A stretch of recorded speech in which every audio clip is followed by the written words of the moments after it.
एक बार मेरा एक जर्मनी के प्रोफेसर के साथ बहस हुई थी भारत और जर्मनी के बारे में। वो जर्मन प्रोफेसर, आज से 10 साल पहले की ये घटना मैं आपसे बयान कर रहा हूँ। एक जर्मनी के प्रोफेसर का मेरे साथ झगड़ा हो गया इस बात के लिए कि जर्मनी महान कि भारत महान। तो वो कहता था मेरा देश महान जर्मनी, मैं कहता था मेरा देश महान भारत।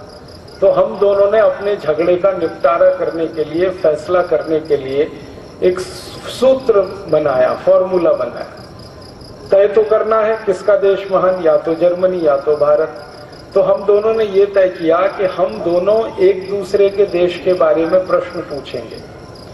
वो मेरे देश के बारे में प्रश्न पूछेगा, भारत के बारे में, जर्मनी का प्रोफेसर, मैं जर्मनी के बारे में पूछूंगा। और जिन प्रश्नों का सबसे ज्यादा जवाब हाँ में मिलेगा उसका देश महान होगा, और जिनके प्रश्नों का सबसे ज्यादा जवाब ना में मिलेगा उसका देश घटिया है, रद्दी है। ऐसे करके हम दोनों ने एक सूत्र शुरू हुई। तो पहले वो उसने कहा कि तुम पूछो, मुझसे कहा कि तुम जर्मनी के बारे में पूछो। तो मैंने चुन चुनकर ऐसे प्रश्न किए जिनका उत्तर ना में ही आए। ये तो पूछने वाले के ऊपर है आप क्या पूछ रहे हैं। लेकिन आपको ऐसा लगेगा कि मैं जर्मनी को नीचा दिखाना चाहता था, मैं जर्मनी की वास्तविकता उसको रियलाइज कराना चाहता। तो मैंने सबसे पहला सवाल उसको पूछा कि तुम्हारे देश जर्मनी में गन्ना होता है? गन्ना। अब साधारण सा सवाल है।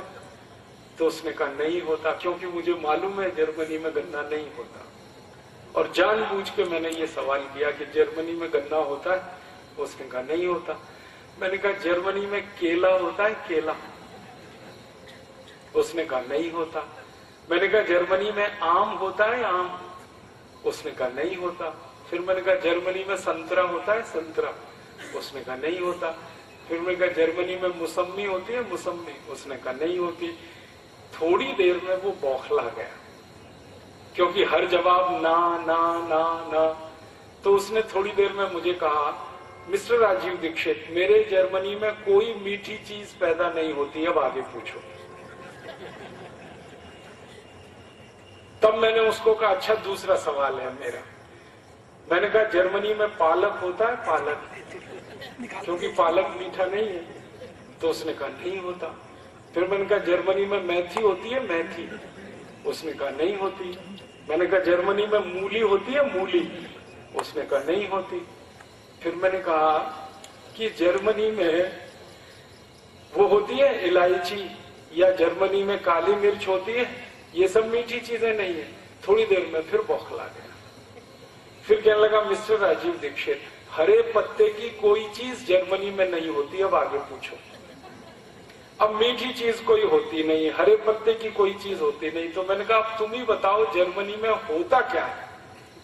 तो उसने कहा जर्मनी में एक तो होता है आलू, पोटैटो, और दूसरा होता है प्याज, ओनियन। अब आलू में प्याज मिला के खाओ या प्याज में आलू मिला के खाओ, हमारे पास दो ही चीजें होती हैं। फिर मैंने कहा कि जर्मनी के दुकानों में इतना सारा माल बिकता है, केला भी बिक रहा है, गन्ना भी बिक रहा है, आम भी बिक रहा है, संतरा भी बिक रहा है, तो ये कहां से आता है? तो उसने धीरे से कहा ये सब भारत से आता है। तो मैंने कहा किसका देश महान? तो चुप हो गया, बोला नहीं। उसको रियलाइज तो हो गया कि भारत देश महान, लेकिन उसने मुंह से नहीं बोला। मैंने कहा इसको मुंह से ही बुलवाना है अभी थोड़ी देर। और ये बहस हमारी कई लोगों के सामने हो रही थी। मैंने कहा अब तुम्हारा नंबर है, तुम पूछो भारत के बारे में। तो वो थोड़ा फंस गया, उसने वही सवाल पूछना शुरू किया जो मैंने पूछे थे। उसने कहा भारत में गन्ना होता है? मैंने कहा भैया उत्तर भारत, दक्षिण भारत, पूर्वी भारत, पश्चिम भारत, मध्य भारत, पूरे भारत में गन्ना होता है। और भारत में 6,38,365 गांव हैं, इनमें से 4 लाख गांवों में गन्ना होता है। और भारत में एक गन्ना बहुत मोटा होता है, एक गन्ना बहुत पतला होता है, एक काला गन्ना होता है, एक लाल गन्ना होता है, एक हरा गन्ना होता है, एक थोड़ा सा पीले रंग का गन्ना होता है। 2550 जातियों का गन्ना इस देश में होता है। अब बोलो।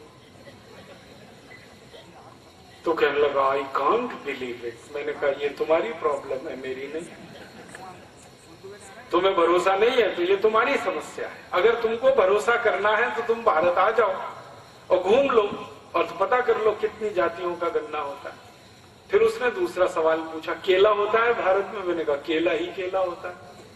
हमारे यहाँ उत्तर भारत का अलग केला, दक्षिण भारत का अलग केला, पश्चिम भारत का अलग केला, पूर्वी भारत का अलग केला, कहीं मोटा केला, कहीं पतला केला, कहीं छोटा केला, कहीं लाल केला, कहीं हरा केला। हमने कहा केले की भारत में कम से कम 1000 प्रजातियां हैं। कहने लगा यस। मैंने कहा यस। फिर कहने लगा आई कांट बिलीव, मुझे भरोसा नहीं हो सकता। फिर मैंने कहा तीसरा सवाल पूछो। तो उसने पूछा आम होता है? तो उसने सवाल किया था मैंगो को कि भारत में मैंगो होता है। मैंने कहा मैंगो तो एक शब्द है, हमारे यहाँ तो मैंगो की जातियां 5000 से ज्यादा है। लंगड़ा है, चौसा है, दशहरी है, तोतापुरी है, कलमी है, ऐसी 5000 जातियों का आम है भारत में। और मैंने उसको कहा, जिस पर उसे भरोसा नहीं हुआ, मैंने कहा दिल्ली हमारे यहाँ की राजधानी है, वहां से 180 किलोमीटर दूर हरिद्वार है। दिल्ली हरिद्वार के बीच में 500 जातियों का आम होता है, इतनी दूरी में, खाली 180 किलोमीटर। और भारत में 3 लाख से ज्यादा गांवों में आम होता है। तो ऐसे उसने जितने भी सवाल पूछे तो उसमें वो हार गया, मैं जीत गया। फिर हमारा भारत महान, उसका जर्मनी महान नहीं। तब उसने अंत में कहा कि मैं भारत देखना चाहता हूं। मैंने कहा कभी भी आओ, देखने के लिए कोई मुश्किल नहीं। आने जाने की कोई प्रॉब्लम है तो हम भारतवासी तुम्हारा टिकट बना देंगे, तुम आ जाओ कभी भी। वो आया, भारत में 3 महीने की छुट्टी लेके आया, 3 महीने का वीजा मिला और हमने उसको भारत में उत्तर दक्षिण पूरब पश्चिम सब जगह घुमाया और उसको एक डायरी और पेंसिल दिया था कि जो जो तुम गाँव में देखो कि यहाँ क्या होता है उसको नोट करना। जब आखिरी में वो वापस जाने लगा तो मैंने कहा तुम्हारी डायरी में क्या नोट किया है तुमने? तब उसने कहा कि भारत के एक एक गांव में 2000 से ज्यादा वस्तुएं पैदा होती हैं, जो मैं पहले विश्वास नहीं कर सकता। और वो उसने खुद कहा कि इंग्लैंड में और पूरे यूरोप में 2 या 4 वस्तुएं पैदा होती हैं सभी गांवों में, और यहाँ एक एक गांव में 2000 वस्तुएं पैदा होती हैं। तब उसने कहा तुम्हारा देश महान। तो मैंने कहा अब बोलो तुम्हारा क्या कहना है भारत के बारे में? तो उसने कहा कि मेरी इच्छा है कि मैं भारत में रहूं। तो मैंने कहा सिटीजनशिप नहीं मिलेगी तुम्हें। तो कहने लगा वो क्या करना पड़ेगा? मैंने कहा भारत में जन्म लो। कहने लगा उसके लिए क्या करना पड़ेगा? तो मैंने कहा हिंदू हो जाओ। कहने लगा क्यों? मैंने कहा तुम्हारी क्रिश्चियनिटी में तो पुनर्जन्म होता नहीं, तुम तो ईसाई हो ना, और ईसाइयत में पुनर्जन्म होता नहीं। पुनर्जन्म तो इस्लाम में भी नहीं होता। पुनर्जन्म तो सिर्फ सनातन भारतीय जो मान्यता है इसमें होता है। फिर थोड़ा झगड़ा करने लगा वो, तो मैंने उसको शांत किया कि भैया तुम्हारे ईसा मसीह को अभी तक पुनर्जन्म नहीं हुआ, तुम्हें कैसे हो जाएगा? तुमको अगर भारत में जन्म लेना है तो हिंदू हो जाओ। तो कहने लगा ये तो बड़ा मुश्किल है। मैंने कहा बहुत आसान है, हम तुम्हारे ऊपर थोड़ा गंगा जल छिड़केंगे और तुम्हारा नाम बदल देंगे, इतना सही है, इससे ज्यादा कुछ नहीं करने वाले। कहने लगा इसका मैसेज तो बहुत दूर तक जाएगा। मैंने कहा वही हमें भेजना है,